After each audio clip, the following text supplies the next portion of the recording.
अच्छा, ईद मिलादुन्नबी जिसको कहा जाता है, ये शरीयत में कोई इबादत है या त्यौहार खुद सा होता है ये? देखिए जी, बुनियादी तौर पे शरीयत के अंदर अगर कोई चीज़ इबादत है तो उसकी असल होती है। ठीक है। शरीयत के अंदर जो भी चीज़ इबादत होती है शरीयत उसका पहले बताती है। जिस तरह नमाज है, नमाज 5 वक्त फ़र्ज़ है, जी जी शरीयत ने बतलाई है। रोज़ा है, इबादत है एक हिसाब की, जी। शरीयत ने बतलाया है। हज है, इबादत है, शरीयत ने बतलाया है। अगर 2 ईदें हैं, इबादत है, शरीयत ने बतलाया है। जी अब जितने भी नेक आमाल हैं, इबादत हैं, शरीयत ने बतलाया है।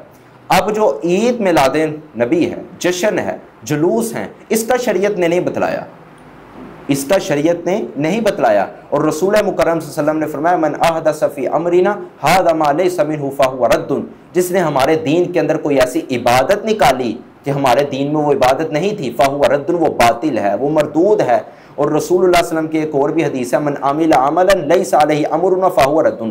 प्यारे पैगम्बर ने फरमाया, मुआशरे के अंदर जो लोग ऐसी इबादत निकालते हैं कि उस इबादत के ऊपर हमारी मोहर नहीं है, शरीयत की मोहर नहीं है, आप फरमाते हैं चाहे जितनी भी अच्छी हो, हमारे नज़दीक वो बातिल है, अल्लाह के नज़दीक वो मरदूद है। और सैयदना अब्दुल्ला बिन अब्बास का एक कौल पेश करूँगा। अब्दुल्ला बिन अब्बास का एक कहा करते थे, कुल्लु बिदातिन ज़लाला व इन रा अन्नासु हसना।